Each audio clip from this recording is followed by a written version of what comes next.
Support for this podcast comes from Bryn Mawr Communications. BMC produces a number of informative podcast series spanning a variety of topics in ophthalmology. Discover a new show at itube.net/podcasts.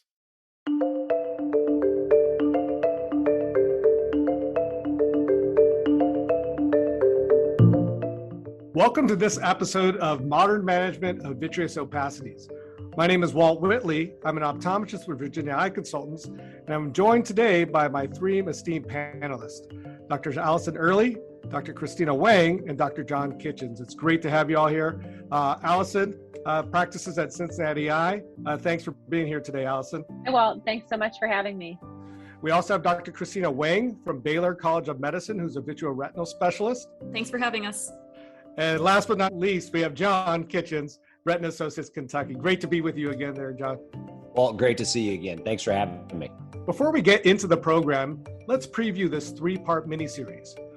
Collaboration between optometrists and surgeons will be key to assisting some patients who are experiencing vitreous opacities. We have the full gamut of eye care represented here on this panel with me as the optometrist. We have Alison with a comprehensive ophthalmology, as well as our two vitreoretinal specialists. Today, my role is going to be the moderator, but we are going to rotate this with John doing the previous episode, and Alison's going to moderate the last. In our first episode that you all listened to, we explored the value of patient history and the possibility of creating a standardized patient questionnaire that could be used on a referral from optometrist to a surgeon. In our next episode, we'll hear a bit about how surgical innovations have made surgical solutions for vitreous opacity safer and more effective. On this episode, we'll have a discussion on the specifics of the examination and the referral. So as we get started here, I just want to ask you all several questions because what our focus is right now is going to be on the examination. And Alison, I'm going to start with you because I know your practice very well at Cincinnati Eye. I know you do see a lot of acute patients that come in and complain about vitreous opacities. Can you tell us a little bit about what you look for during this examination? Absolutely. I think that's a really great place to start because one of the most common acute complaints that brings a new patient through the door is having a new onset of floaters. And that's a great place to start with our conversation today because it's something that will affect almost everybody eventually. So not all vitreous opacities are created equal, but it's important to figure out first, of course, what's causing your patient to have these vitreous opacities. Sometimes quality is not the same as quantity. Sometimes people may have quite impressive vitreous opacities on examination, but not be terribly bothered by them. And the opposite can be true as well. There's also conditions like asteroid hyalosis that might be very impressive on examination, but very innocuous and almost asymptomatic in most cases. And then there are other things like a vitreous hemorrhage, which is sometimes transient in nature and may resolve on its own. So in addition to our first thing that we think of often is the floaters and posterior vitreous detachment that we see walk through the doors so commonly, it's important to remember that there are many other things that can cause vitreous opacities as well. Yeah, and it's always important for us to differentiate all those. I guess a question I have for you or anyone here. So, I have residents and students. I know you all work with them as well. So if a patient comes in complaining about vitreous opacities, recent onset in one eye, do you dilate just that one eye or do you always dilate both eyes in those cases? Alison, I'll start with you. So that's a really good question, and definitely any trainees should tune in here. You always want to examine both eyes because you never know what might be lurking in the contralateral eye, whether it's symptomatic or not. So always, always, always dilate and fully examine, scleral depress, do your due diligence to really get a good exam of both eyes. Mm-hmm. Yeah, you just mentioned scleral depression, and that's one of the things that we do within our practice. We make sure that all of our students and residents understand that, but we also have workshops with our referring doctors and bringing them in, and they're working with the Johns and the Christinas where they're showing them the proper techniques on how to do that better evaluation. And that way, whenever there is a tear or whatever's going on, then we can make that appropriate referral to the patient. For me, I do exactly the same as you do within that differentiation, especially with the dilating both eyes. But it's always great because anytime there's any questions that I have, I always have my phone of friends or my neighbors upstairs that I can just send them to. But having those relationships with your retina specialist is always going to be key. Christina, for you, which elements do you think are important to weigh properly whenever it comes to patients with vitreous opacities, or in regards to the examination itself? Is there some things that are more important than others? Yeah, honestly, Walt, I generally just will rely on a careful slit lamp and dilated fundoscopic examination. There are colleagues of mine who like to use OCT. You can sometimes look at the vitreous and see what kind of hyperreflectivities you can see there above the retina. Some people even use B-scan ultrasonography or scanning laser ophthalmoscopy as well. All of these things can highlight some of those opacities, but I find that a good slit lamp examination, especially focusing on the anterior hyaloid, as well as, of course, performing a thorough dilated fundoscopic examination, is generally pretty helpful and gives me an idea. Now, I really want to echo what Alison really astutely said earlier, which is that unfortunately, there's not always a tight correlation between what you see on exam or imaging for that matter, and how the patients are actually feeling.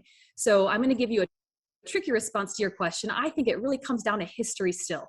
History is weighed more for me in this type of condition than in other conditions where you're using ancillary imaging and examination to help confirm what you believe is happening. In this situation, I'm actually looking for signs on examination to help kind of confirm what I feel that the patient is experiencing or telling me they're experiencing. But just like Alison said, you may have patients where you don't see too much on examination and they are really, really bothered, and vice versa as well. And just to take that one step further, the other thing that I'm looking closely at when I do the ancillary testing and the dilated fundoscopic exam, I'm actually looking for other pathologies, probably more carefully. I'm looking for other causes to explain the symptoms that they might be, confounding in what they're experiencing, such as an epiretinal membrane, for example, or cataract. I'm also looking to see their PVD status, their phakic status, to help gauge the risk-benefit assessment for potentially taking them for vitrectomy for their vitreous opacities. And I'm also looking for things like signs of high myopia or lattice degeneration. All of these things also alter the risk profile for any particular patient. Hey, John, I have a question for you, because Christina just she started mentioning the various technologies and imaging platforms. And one of the things we're seeing more and more, and I've seen the adoption within retina, is going to be that wide field imaging and, doing the non-dilated image of the back of the eye. What are your thoughts on that in regards to that itself as a retinal exam, but then also in regards to vitreous opacities? Yeah, well, so first of all, if a patient comes in with a new onset posterior vitreous detachment, which is different than what we're really talking about with vitreous opacities that we're considering for surgery, there's no substitute for a dilated depressed examination. So I know the tendency is, gosh, let's just, let's do this ultra wide field image and rule out a tear. But I can tell you, you're only going to catch about half of all tears with ultra wide field and not doing a dilated depressed examination. So acute posterior vitreous separation, absolutely dilate the patient. You can go ahead and get an ultra wide field image to help you kind of do that general purview of the retina, but then be sure that you are depressing in all four quadrants looking for breaks. That being said, in the patient who has symptomatic vitreous opacities, I think there's a cadre of imaging that can help us, but just don't rely on it all the time to be able to see what's going on. That history is so important. I think ultra wide field is great. It's great for looking for the pathologies that Christina mentioned, lattice degeneration, to document whether or not there's any glaucoma or any other pathology that you're worried about. I think the OCT is absolutely critical. And I think there's 2 points on the OCT. First point is look at your reference image. There's a little gray box that shows the macula in black and white or in grayscale. That sometimes will show vitreous opacities better than anything. So be sure and look at that. And sometimes you'll see little, areas that look like shadows there. And then look at the macular OCT. And look at it particularly for 2 things. We're looking for epiretinal membranes or any kind of macular pathology that may make you think twice, but then also look to see if the vitreous is still attached there. Because the vitreous is still attached to the macula, or if there's vitreous just overlying the macula, but it's attached to the nerve, you got to start questioning, is this patient really having bothersome vitreous opacities? Because I found that patients that still have vitreous that's attached to the optic nerve are much, much less likely to be symptomatic from vitreous opacities. So definitely use those. Ed Ryan also has talked about using the scanning laser ophthalmoscope on the Heidelberg camera in a movie mode to be able to visualize these vitreous opacities. And we've done that in a handful of cases, and it does show the vitreous opacities. So you actually video the patient's eye movement, and you can see these opacities just whipping past the fundus in the back of the eye. Very, very helpful. And you show it to the patient and they go, that's what I see. And so it can be very remarkable, but not everybody has that imaging technology. Mm-hmm. So once again, it's good to use, but sometimes you're not going to see the bothersome vitreous opacities on those imaging modalities. Okay. And so before we take a break here, Christina, I'm going to turn this back over to you. So the patient has vitreous opacities. We use whatever modality that John just mentioned. Do you want to see that photo, or what's good enough for you in that documentation? Yeah, absolutely. I think at the very least, your interpretation of the images, but I always like to get all the images if possible to come with the patient. And it really helps me avoid rescanning, although sometimes we still will have to, especially since a lot of the testing here, you've got to do it dynamically, like SLO, for example. You really want that patient moving around. B-scan, ultrasonography, same thing. It's really helpful to sort of see what's actually moving. So, but yeah, definitely a carefully documented history in your examination, as well as any of the pertinent images that would help support why you're referring. If you're referring to a retina specialist, we assume that you and the patient both think that surgery is definitely something that could potentially benefit that patient. So we like to be equipped with all that information beforehand if possible. Perfect. Well, thanks there, Christine, and thanks to the rest of the team. We're going to pause here for a brief break, and there's going to be more on this conversation on the other side.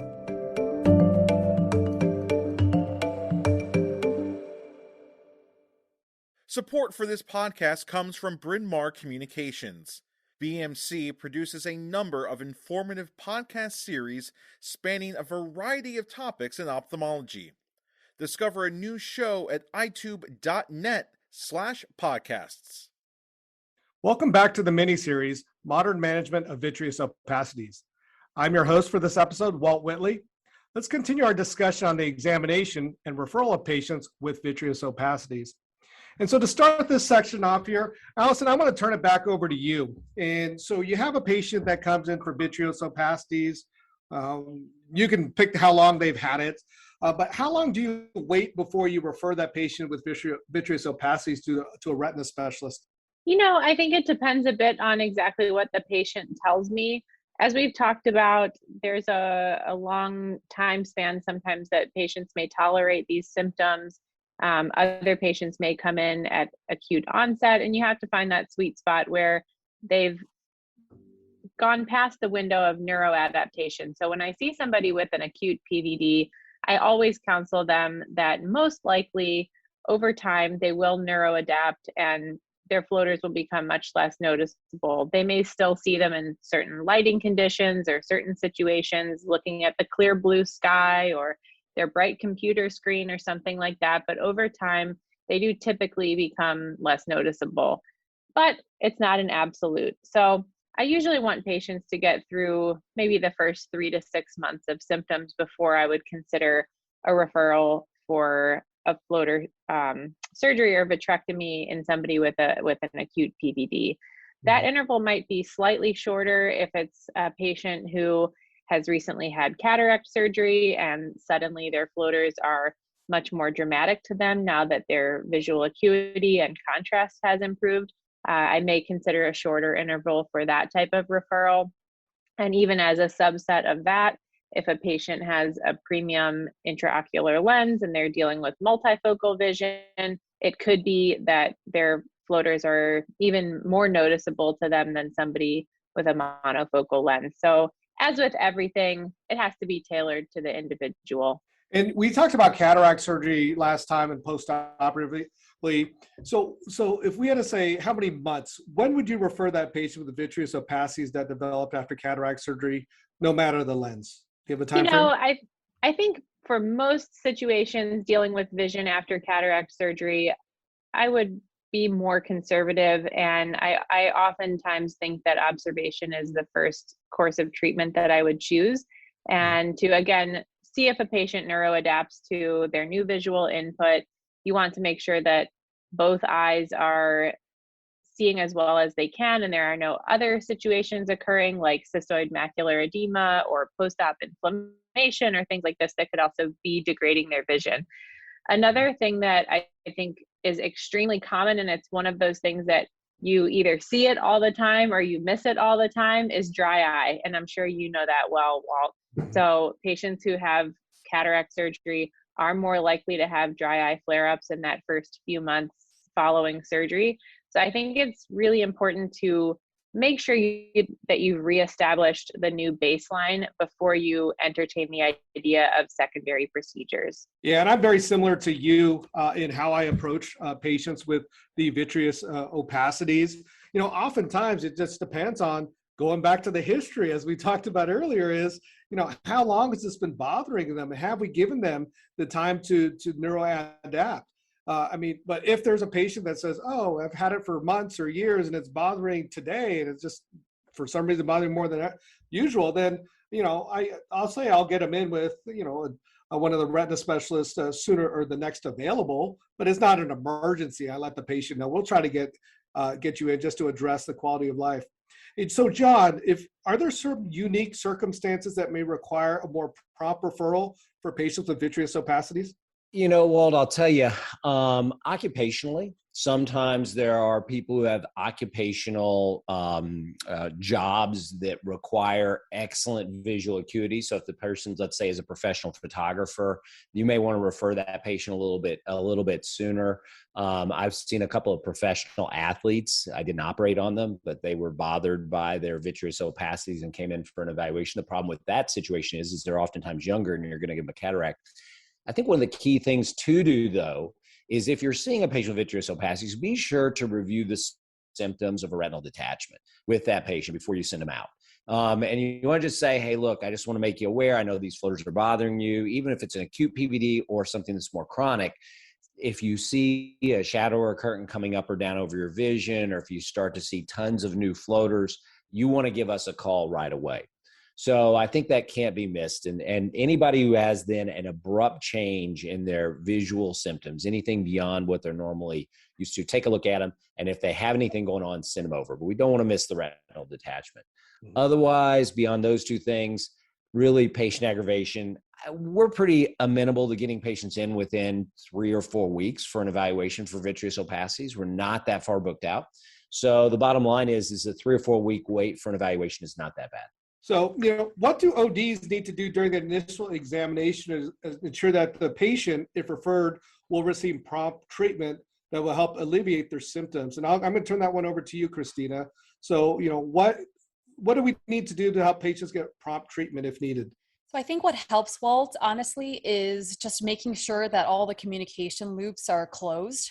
And, anytime that I need help from my fellow optometry colleagues for a patient after they've had their scleral buckle, for example, for retinal detachment, if they need it in a certain amount of time or a closer time window than I know you'll be able to typically accommodate, I'll just go out and reach out to that person and say, hey, I've got this special case here. Would you mind taking a look at this patient? And here's the backstory on that person. I think that helps so much. And honestly, even after the referral happens, I think closing the communication loop again from our end is also really important in helping to sort of smooth out this process of getting the patients in to the retina specialists that need to come in for these vitreous opacities. I don't think we as retina specialists need to see every single person with a vitreous opacity, but we do want to see those who likely can be helped by something like a vitrectomy, for example. And so I always try to make it a point when I receive referrals from my optometry colleagues, my comprehensive or general ophthalmologist colleagues, I always try to reach out back to them and let them know what we decided together. And I think that also helps them learn what is a patient that should be referred, when is that threshold reached. I think we all learn from that experience. And similarly, when we receive a referral, to hear that story directly from you, either through your notes or through a text or a phone call, I think it also helps us really understand how long you've been following that patient, what the severity really is from your eyes. you often know the patient much better than we will from a single visit, obviously, even if it's very detailed. And so again, just making sure that all communication channels are open, I think is really critical. Yeah, and when we're talking about the referral, one of the things that we often do, and as our referral doctors do as well, is I'm saying, hey, if it's cataracts, I tell them, hey, I'm going to refer you to Dr. Early. She's a cataract surgeon I work with. She has this much experience, and so she's going to take care of your procedure, and then I'm going to see you after the procedure. And so if it's for retina, I say the same thing. Hey, I'm going to send you to Dr. Weng. I'm going to send you to Dr. Kitchens for these vitreous opacities. They're going to address that, but then I'm going to see you after the procedure. So Christina, can you talk about, so what do you tell the patients? They've had the surgery. When can the referring doctor, when are they going to see that patient back? And when is your episode of care done? Is it after that post-op 90 days after the vitrectomy, or what does that look like or sound like? Yeah, it can vary from patient to patient. I would say, Walt, for the typical patient, I always make sure I see them throughout that 90-day post-operative period. That is, I take full ownership of any surgery that I do, and I want to make sure that the patient isn't experiencing any sort of complications. Those don't always happen right away, especially after vitrectomy surgery. So I really want to make sure that I'm in close contact with that patient in case they develop a retinal tear down the line or something else like that, or an epiretinal membrane, for example. And the other point to what you mentioned is I also always make sure that patient ends up back to the referring provider. I think that's really important for continuity. I think the patients appreciate that it helps to connect the circle. And of course, it helps to promote really strong relationships and partnerships within the community. So Alison, so when you have a patient in that has a vitreous opacities, how are you talking to that patient, or what are some of the key elements that are you saying when you refer to that retina specialist that's within your practice at Cincinnati Eye? Yeah, I'm really fortunate to work with some really excellent retina surgeons. So I think we've covered a lot of great things already. I do always make sure to mention to my patients anytime that I'm discussing the idea of surgery that there is some risk involved. Although we've come a very long way in surgery and our procedures are extremely safe with very low complication rates, there is always some risk involved. So I want patients to know that needs to be taken into consideration too when they're deciding whether or not to pursue surgery. But ultimately, I feel that it's really important for me to allow the retina specialist to make the surgical plan. So I never promise a patient that they will have surgery or that they absolutely need a surgery for this, that I don't perform the surgery. I feel that way in my own practice when I deal with patients who are referred from other providers. As the surgeon, it's really up to you to develop that surgical plan between you and the patient. So although I certainly discuss the possibility of surgery, I specifically avoid promising a treatment course if I'm not the person who's going to be providing it. Yeah.